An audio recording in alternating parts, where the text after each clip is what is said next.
एक अनपढ़ व्यक्ति था और उस अनपढ़ व्यक्ति के हाथ में वेद लग गया और उसने वेद पढ़ा और उस वेद में लिखा था कि वेद पढ़ना पाप है।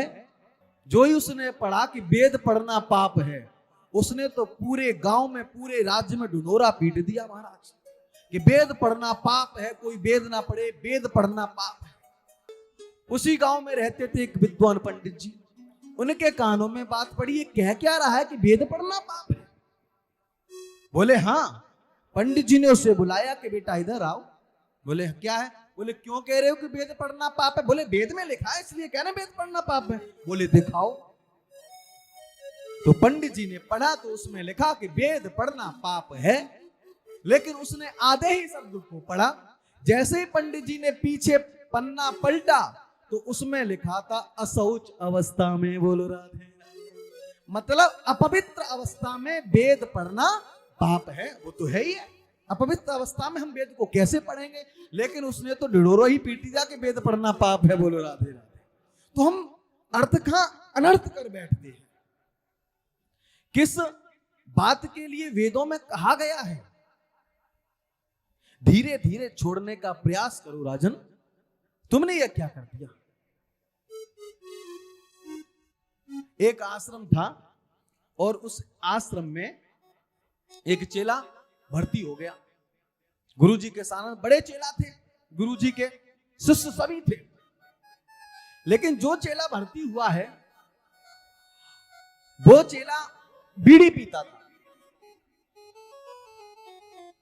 और आश्रम में बोर्ड पर लिखा है कि महाराज यहां धूम्रपान नहीं होगा, लेकिन यह शिष्य चेला बीड़ी पीता है।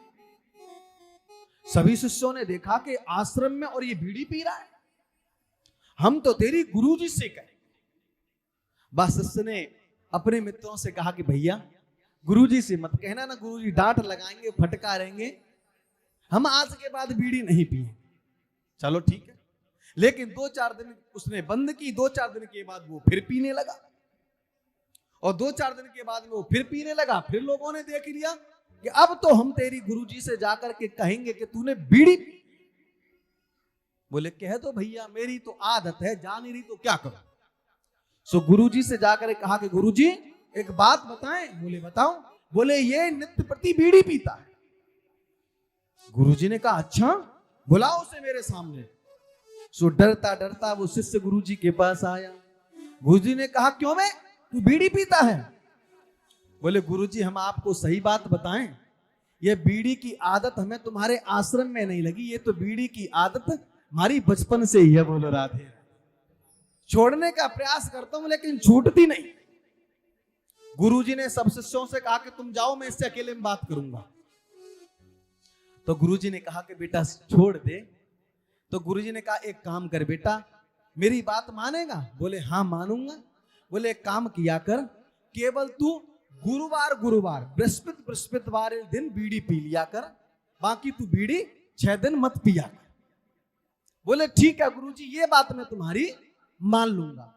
अब गुरुजी ने इसलिए किया कहा है कि वैसे ये डेली पीता है और कम से कम 6 दिन तो छोड़ देगा, केवल एक ही दिन पिएगा। और जब 6 दिन छोड़ देगा, एक दिन पिएगा, तो एक दिन वो भी आएगा कि इस दिन भी वो बीड़ी पीना छोड़ देगा। क्योंकि अगर मैं इससे कहूंगा कि बीड़ी पीना छोड़ दे तो कतई नहीं छोड़ेगा। तरीका उन्होंने निकाल लिया। बोले ठीक है गुरुजी, मैं गुरुवार गुरुवार बीड़ी पी लिया, आपका नाम लेकर के। बोले हाँ, मेरा नाम लेकर के बीड़ी पी लिया।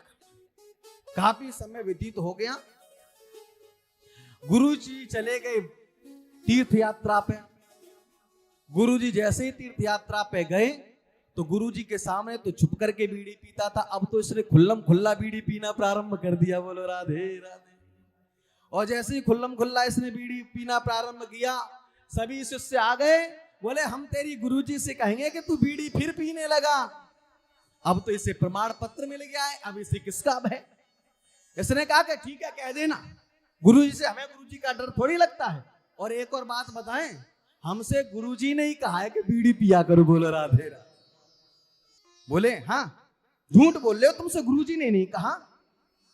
बोले सच कहते हैं, गंगा की कसम खा के कहते हैं, अब इसने गंगा की कसम खा ली, सारे के सारे समझ गए। तो इसका मतलब ये है कि बीड़ी पीने से बड़े फायदे हैं। गुरुजी ने इसी को बताइए फिर पीना।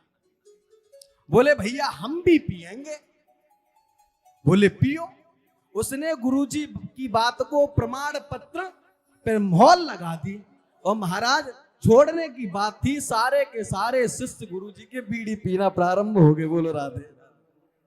सारे के सारे गुरुजी ने आकर के देखा कि मैंने तो इससे कहा था इसलिए कि 6 दिन छूटी है तो 1 दिन छूट जाएगी, इसने तो सभी को बीड़ी पीना सिखा दिया। बोलो राधे राधे।